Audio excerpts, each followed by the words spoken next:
Le 4 avril 2025, à bord du vol Air France 727 reliant Paris à Marseille, l'atmosphère est un baril de poudre prêt à exploser.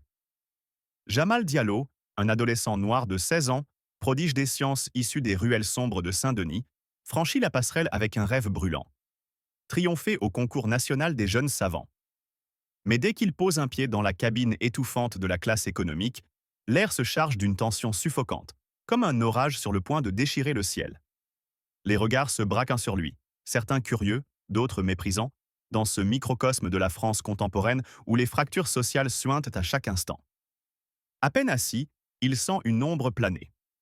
Pierre Leclerc, un homme d'affaires blanc, costume taillé sur mesure, incarnation arrogante de l'élite parisienne du 16e arrondissement, le toise comme un intrus. Qu'est-ce qu'un gamin comme toi fait ici lâche-t-il, sa voix dégoulinante de dédain, un rictus colonial aux lèvres. La cabine, ce théâtre d'injustice, vibre d'une hostilité palpable. Chaque passager devient un spectateur silencieux, certains complices par leur mutisme, d'autres mal à l'aise mais immobiles. Jamal, le cœur battant comme un tambour de guerre, serre les poings sous la tablette repliée. Une étincelle suffirait à embraser ce huis clos à 10 000 mètres d'altitude et le destin, cruel marionnettiste, s'apprête à tirer les ficelles d'un drame qui fera trembler les âmes et les consciences.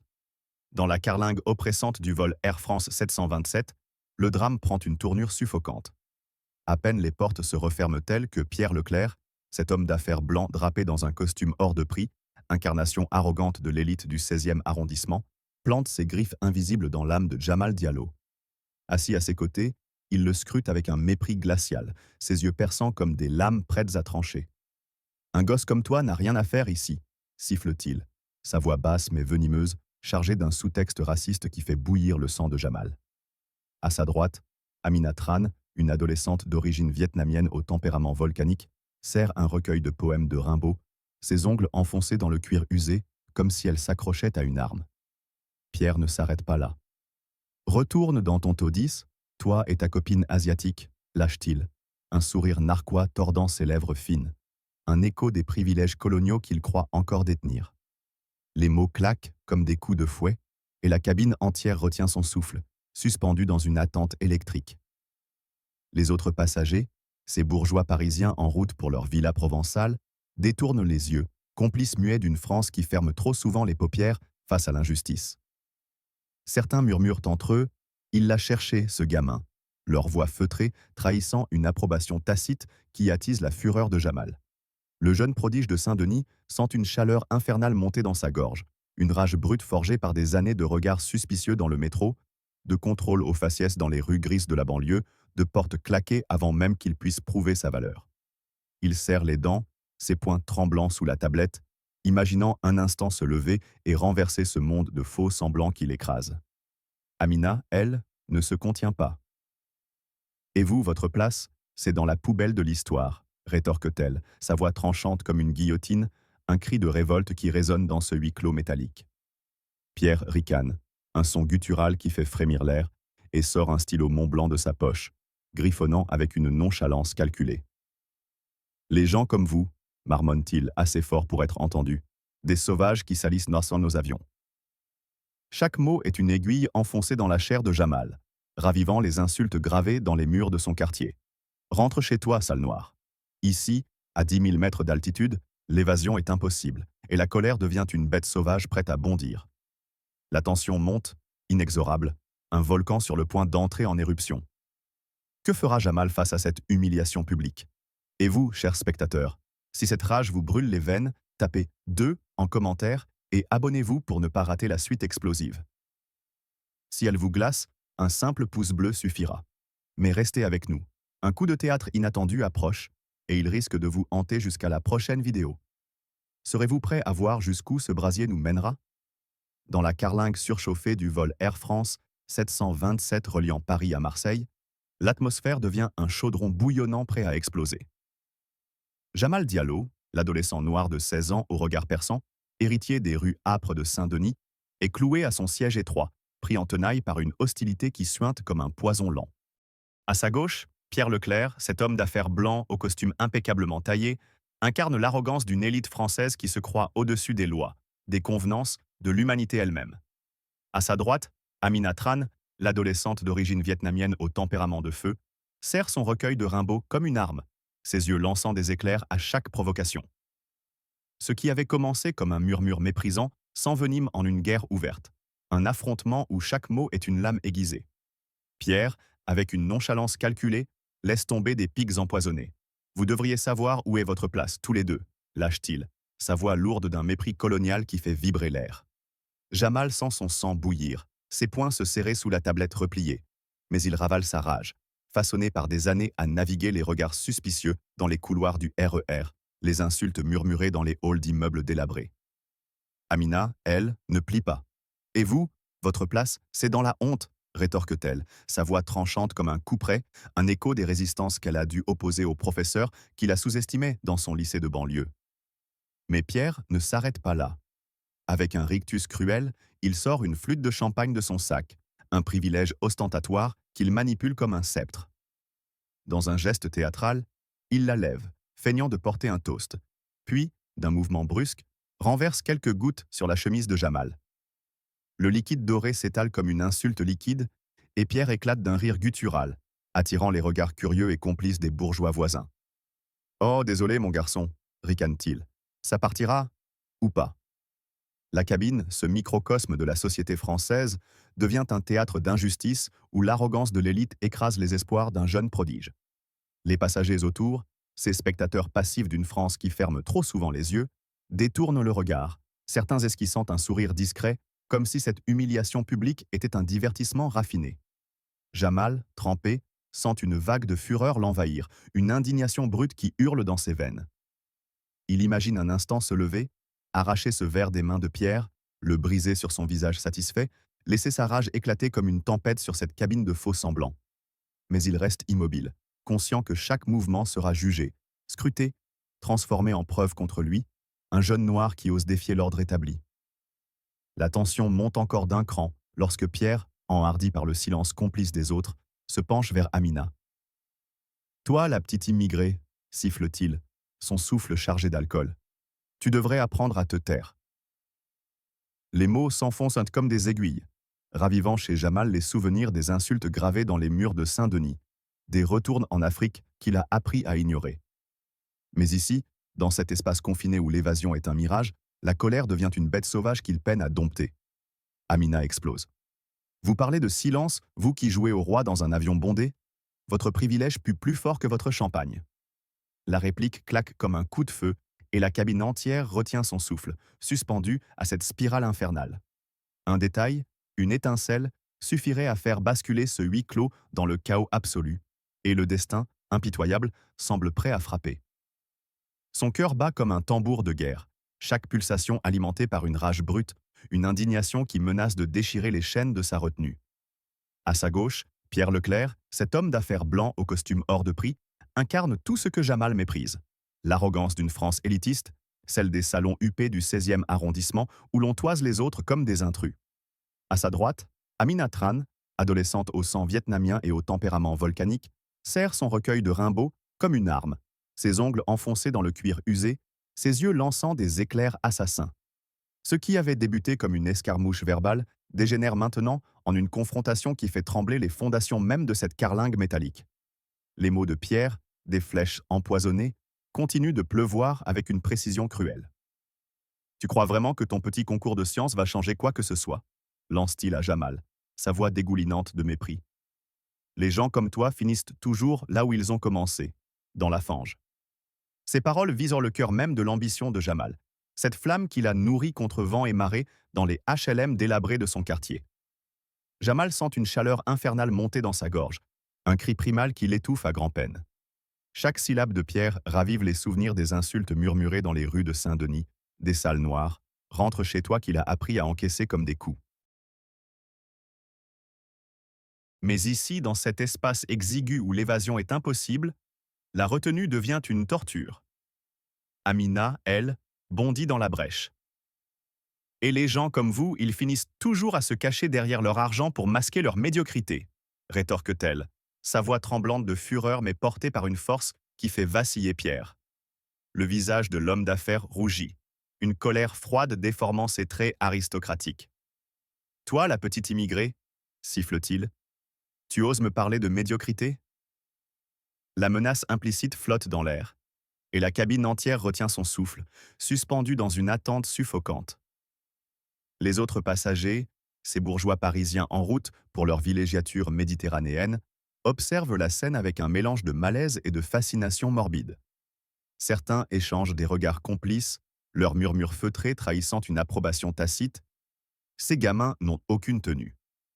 C'est alors qu'un événement inattendu fait basculer la scène dans le chaos absolu.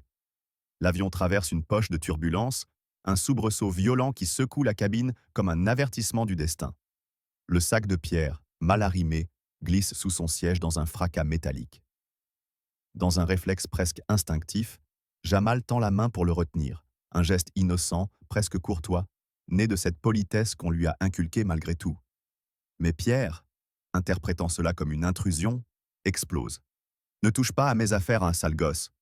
hurle-t-il, sa voix perçant le brouhaha des moteurs, un cri sauvage qui déchire le fragile vernis de civilité.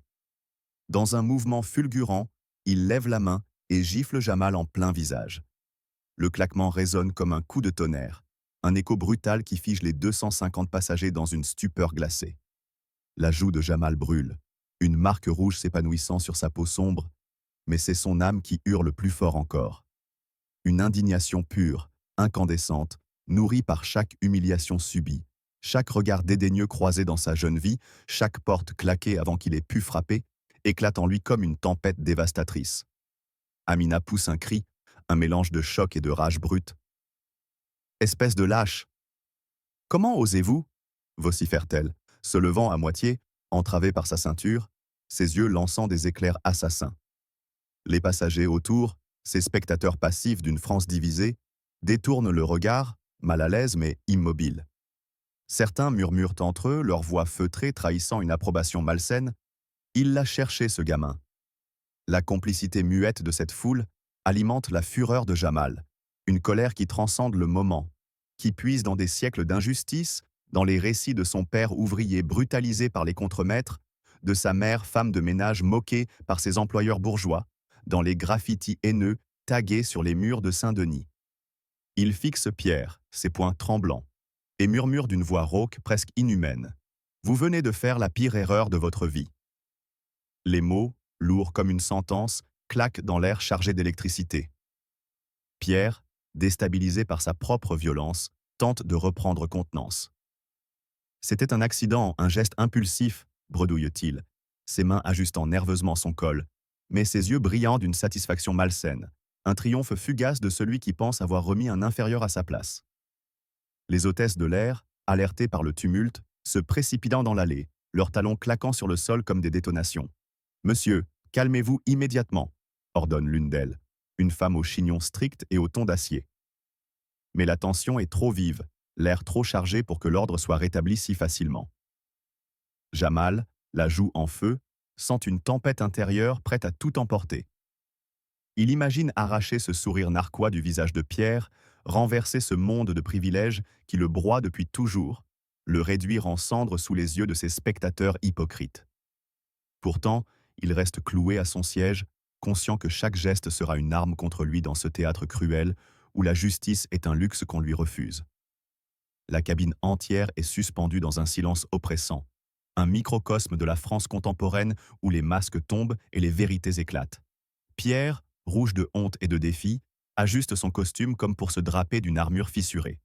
Amina, tremblante de rage, fixe l'homme avec un mépris qui pourrait le réduire en poussière. Et Jamal, au centre de cette tornade, porte une indignation si profonde qu'elle semble capable de fissurer les parois même de l'avion. Ce n'est plus une simple altercation, c'est une guerre déclarée. Un affrontement entre l'arrogance d'un passé révolu et la révolte d'une génération qui refuse de plier. L'atterrissage à Marseille approche, mais le véritable choc est encore à venir. Une collision qui promet de faire trembler bien plus que cette carlingue fragile. La violence de Pierre a allumé une mèche, et le brasier qui s'ensuit risque de tout consumer sur son passage, exposant au grand jour les fractures béantes d'une société au bord du gouffre. Jamal Diallo, 16 ans, prodige des sciences et fils des ruelles rudes de Saint-Denis, est figé sur son siège, la joue encore cuisante de la gifle brutale assénée par Pierre Leclerc. le sang goutte lentement de sa lèvre fendue, une tache écarlate sur sa chemise trempée de champagne. Mais cette douleur physique n'est rien face à la tempête qui rugit en lui. À ses côtés, Pierre, cet homme d'affaires blanc au costume froissé, trône toujours comme un tyran de salon, son arrogance suintant par tous les pores, malgré la violence qu'il vient de déchaîner. À droite, Amina Tran, adolescente au sang vietnamien et à la fureur incandescente, tremble de rage, ses doigts crispés sur son recueil de Rimbaud, prête à bondir malgré la ceinture qui la retient. Le claquement de la main de Pierre contre la peau de Jamal résonne encore dans la cabine, un écho de sauvagerie brute qui a transformé ce vol en une arène où l'injustice règne en maître. Les 250 passagers, spectateurs d'une France fracturée, oscillent entre silence gêné et murmures complices, leurs regards fuyants ou narquois attisant encore la colère des deux adolescents. Pierre, les lèvres pincées, tente de reprendre une contenance, ajustant son col comme si ce geste pouvait effacer la barbarie qu'il vient de commettre. Un simple réflexe, marmonne-t-il, sa voix tremblante trahissant un mélange de défi et de panique, mais ses yeux brillent d'une lueur malsaine, celle d'un homme qui savoure encore le pouvoir d'avoir humilié un gamin qu'il juge indigne de partager son espace. Jamal, lui, fixe le vide devant lui, ses poings serrés jusqu'à en blanchir les jointures, chaque fibre de son être hurlant pour une justice qu'il sait hors de portée dans ce microcosme de privilèges. Amina, incapable de se taire, explose avec une fureur qui fait trembler sa voix. Un réflexe? Espèce de monstre, vous avez frappé un gosse devant tout le monde et vous osez parler de réflexe? Elle se débat contre sa ceinture, ses mots fusant comme des balles. Vous êtes une honte, un déchet de cette société qui vous protège encore.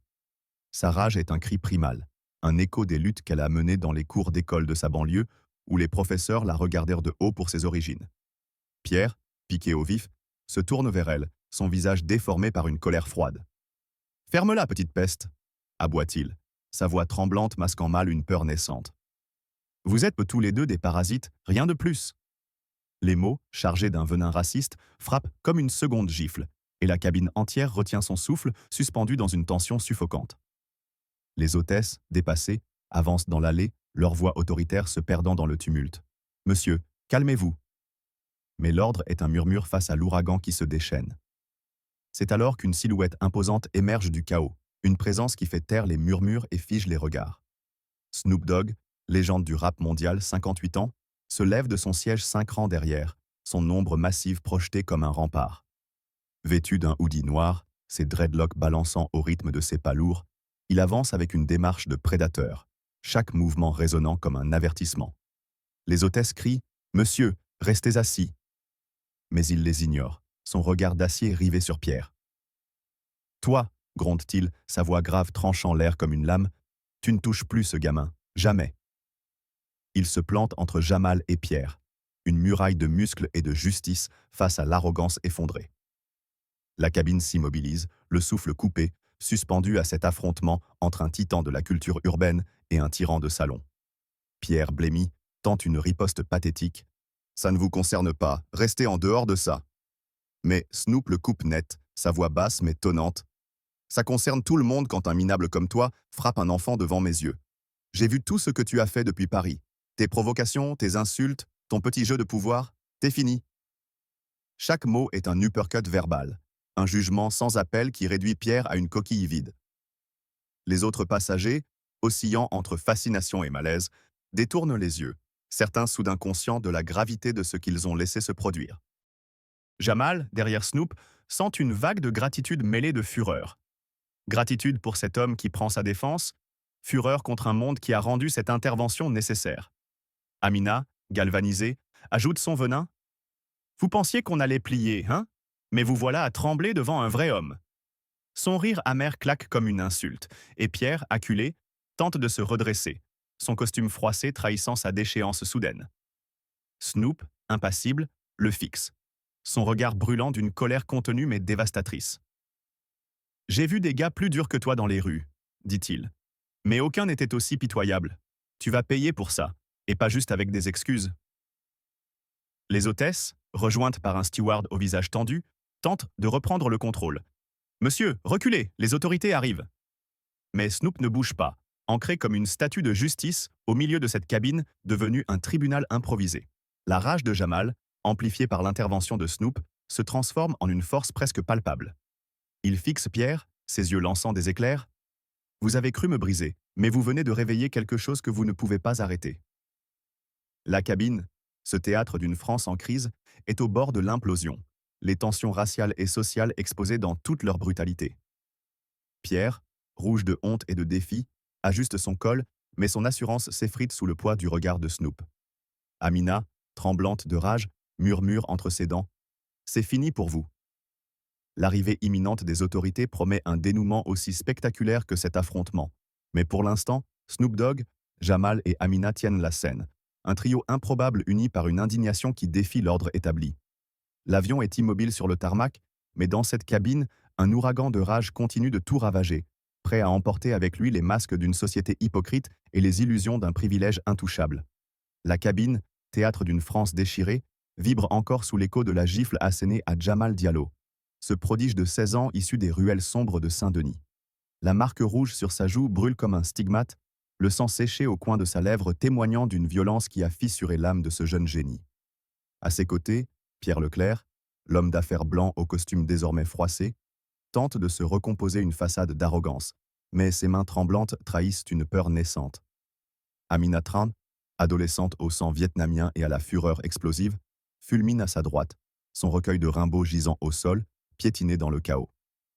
Face à eux, Snoop Dogg, légende du rap de 58 ans, se dresse comme un rempart, son regard d'acier clouant Pierre à son siège. Les portes s'ouvrent sur le tarmac de Marseille, mais personne ne bouge, figé par la présence imposante de Snoop. « Tu vas répondre de ça », gronde-t-il, sa voix basse et menaçante résonnant comme un verdict dans cette arène de métal. Pierre blêmit, tente une défense vacillante. C'était un accident, une dispute qui a mal tourné. Mais ses mots se noient dans un océan de mépris, écrasé par le poids de sa propre barbarie. Jamal, tremblant de fureur, le coupe net. « Un accident ? Vous m'avez frappé parce que vous me haïssez, parce que je suis tout ce que vous méprisez. » Sa voix, rauque et brisée, porte une indignation qui transcende cet instant. Une rage forgée dans les regards suspicieux du RER, les insultes murmurées dans les couloirs du lycée, les barrières invisibles d'une société qui le rejette depuis toujours. Amina, les yeux flamboyants, ajoute son venin. « Vous êtes un minable, un tyran qui se croit intouchable, mais regardez-vous, vous tremblez maintenant. » Ces mots claquent comme un fouet, et Pierre, acculé, tente de se redresser, son costume froissé trahissant sa déchéance soudaine. Mais un événement inattendu fait basculer la scène dans une spirale encore plus dramatique. Alors que les hôtesses appellent les autorités, un steward nerveux s'approche, un téléphone à la main, et murmure à sa collègue, assez fort pour être entendu, « Il y a déjà une vidéo sur Twitter, tout le monde filme. » La nouvelle frappe comme un coup de tonnerre. Pierre blêmit davantage, ses mains se crispant sur les accoudoirs, tandis qu'un passager derrière lui, un homme en costume 3 pièces, ricane. « Ça va faire mal au portefeuille, ça, mon vieux. » La menace d'une humiliation publique, amplifiée par les réseaux sociaux, ce tribunal impitoyable de la France moderne, fait vaciller Pierre, mais ne calme pas la colère de Jamal. « Vous méritez ça, » siffle Jamal, ses yeux lançant des éclairs. « Vous méritez que le monde entier voie qui vous êtes vraiment. Un lâche, un raciste, une honte. » Sa voix déchire le silence post-atterrissage, un cri primal qui attire les regards des autres voyageurs. Les gendarmes de l'aéroport de Marseille-Provence font irruption dans la cabine, leurs uniformes sombres tranchant avec le chaos ambiant. « Monsieur Leclerc, veuillez nous suivre », ordonne un officier au visage dur, son ton ne laissant aucune place à la discussion. Pierre se lève, chancelant, son arrogance pulvérisée, mais il tente un dernier sursaut. « C'est une erreur. Je suis une victime ici. Ces gamins m'ont provoqué. » L'accusation, grotesque dans sa fausseté, fait bondir Amina. « Une victime ? Vous m'avez insulté, vous l'avez frappé, et vous osez jouer les martyrs ? Vous êtes pathétique. » Sa voix claque comme une détonation, et les gendarmes, échangeant un regard entendu, saisissent Pierre par les bras, le traînant vers la sortie sous les murmures des passagers. Certains choqués, d'autres satisfaits, mais tous captivés par ce drame. Snoop Dogg, immobile, observe la scène, son silence plus éloquent que 1000 mots. Il se tourne vers Jamal, posant une main lourde sur son épaule. « T'as rien à prouver à des types comme lui, t'es plus fort que ça. » Ces paroles, simples mais puissantes, perçant la carapace de rage de Jamal, mais n'éteignent pas le feu qui brûle en lui. Il fixe les gendarmes qui emmènent Pierre et murmure « Je dois décider s'il paie vraiment. » L'officier restant s'approche, carnet à la main. Monsieur Diallo, on aura besoin de votre déposition. Vous avez 24 heures pour choisir si vous portez plainte. C'est une agression sur mineur, c'est sérieux. La décision pèse comme une enclume sur les épaules de Jamal. Porteur plainte, c'est plonger dans un combat public, affronter les médias, les jugements, les regards qui le réduiront à ce gamin noir agressé. Ne rien faire, c'est laisser Pierre s'en tirer, une injustice de plus à avaler. La cabine se vide lentement, les passagers évitant son regard, comme s'il portait une culpabilité collective. Un détail poignant surgit alors. Une vieille femme, une Marseillaise au chignon impeccable, murmure en passant « J'ai honte de ce que j'ai vu aujourd'hui ». Ces mots, sincères mais tardifs, ne font qu'attiser la fureur de Jamal. Où était-elle quand Pierre levait la main? La rage qu'il ressent n'est plus seulement contre cet homme, mais contre une France qui ferme les yeux, qui excuse, qui perpétue. Amina, ramassant son livre déchiré, lui serre le bras. On l'a fait plier, Jamal. Il est fini. Mais pour Jamal, ce n'est pas assez, pas encore. Les vidéos continuent de se propager, montrant le visage de Pierre, son nom, son entreprise, un cabinet de conseil huppé du quartier de la Défense. Les titres des journaux en ligne s'enflamment. Scandale sur Air France. Un cadre frappe un adolescent noir. Les conséquences s'abattent comme un couperet. Son employeur le suspend, des clients annulent leur contrat. Mais pour Jamal, debout sous les néons blafards du terminal, cette justice médiatique reste un goût amer, une victoire incomplète face à un système qui le broie encore. Et vous, qu'en pensez-vous? Si cette tempête de rage vous a secoué l'âme, tapez 6 en commentaire et abonnez-vous pour ne pas rater la suite. Si elle vous laisse indifférent, un pouce bleu suffira. Mais ne partez pas. Une révélation inattendue vous attend au prochain épisode et elle risque de tout renverser. Jusqu'où ira cette révolte?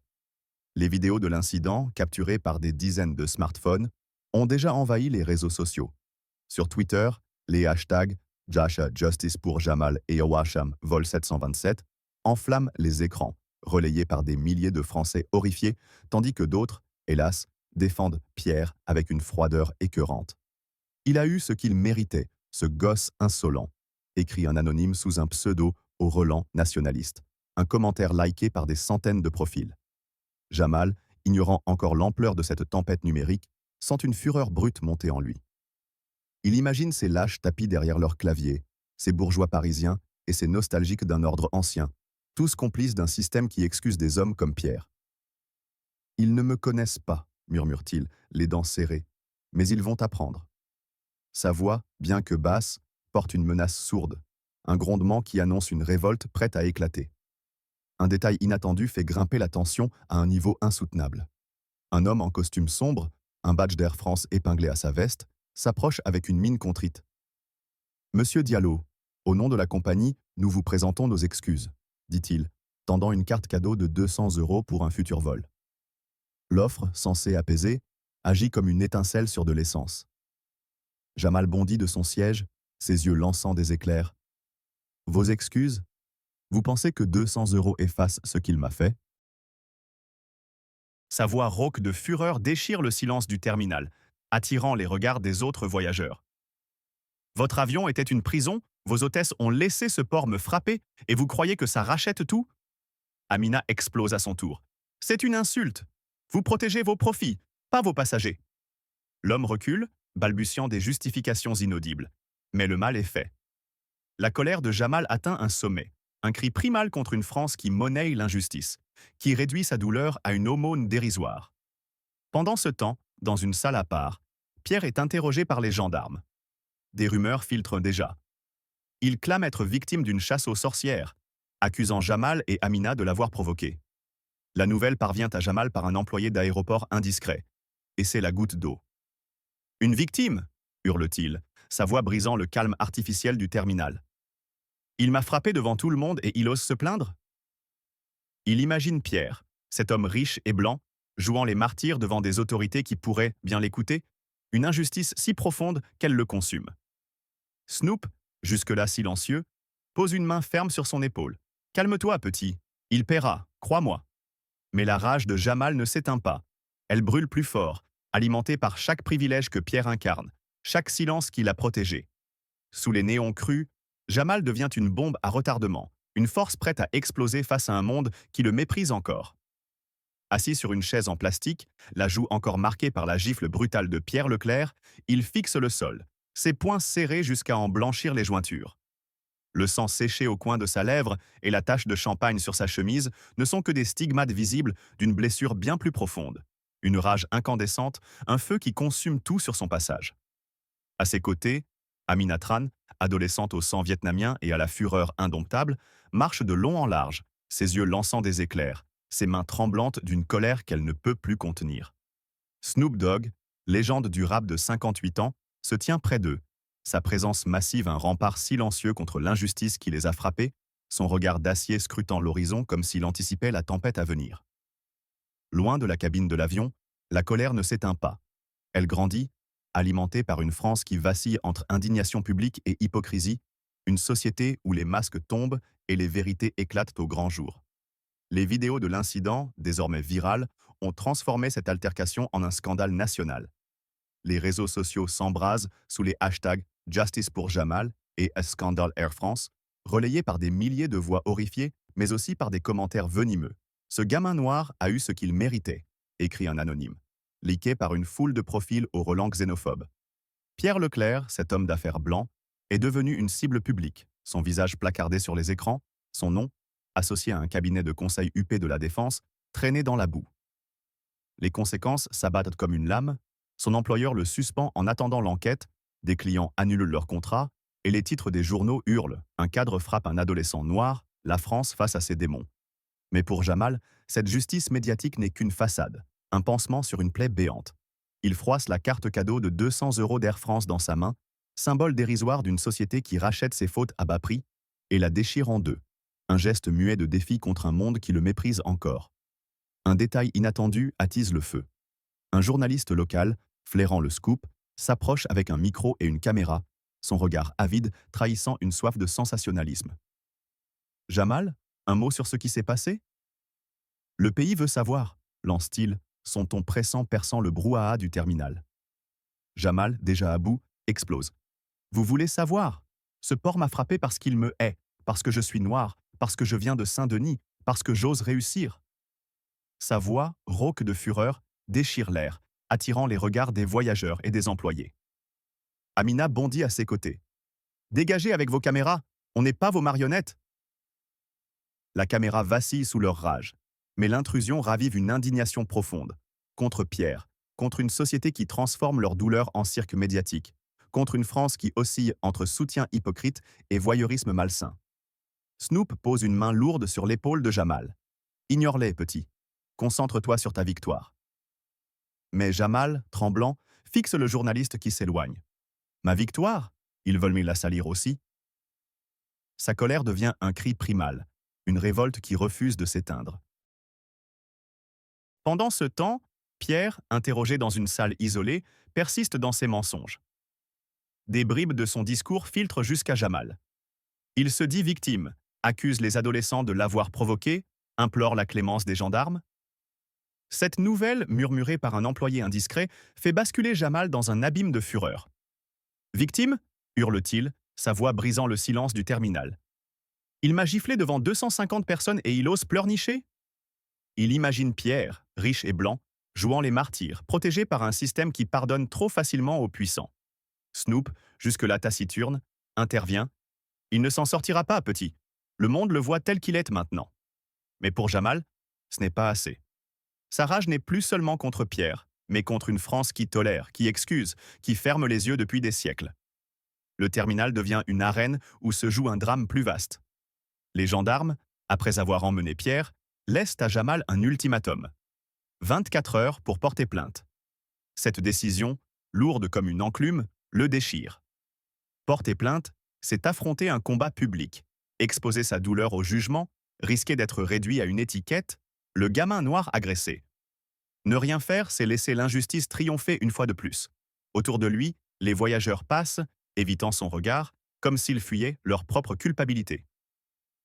Une vieille femme marseillaise murmure en s'éloignant. « Quelle honte, ce que j'ai vu !» Mais ces mots, trop tardifs, ne font qu'attiser le brasier en lui. Où étaient-ils tous quand Pierre levait la main? Jamal se lève, dominant l'espace de sa présence, ses yeux brûlants d'une détermination farouche. Amina, à ses côtés, serre son bras. On l'a ébranlé, Jamal. Mais ça ne s'arrête pas là. Snoop, immobile, acquiesce d'un hochement de tête, son silence pesant comme une promesse. Sous les néons crus, Jamal incarne une révolte qui dépasse cet instant. La suspension de Pierre, les contrats annulés, les titres scandaleux, tout cela n'est qu'un prélude. Sa colère, forgée dans les rues de Saint-Denis, nourrie par chaque humiliation, chaque contrôle aux faciès, chaque porte claquée, devient une force inarrêtable. Ce n'est plus une affaire personnelle. C'est une guerre contre une France qui perpétue l'injustice sous des dehors policés, une bataille pour une génération qui refuse de plier. Le terminal, avec son agitation feutrée, devient le théâtre d'une explosion imminente. Et Jamal, au cœur de cette tempête, porte en lui un feu qui promet de ne jamais s'éteindre.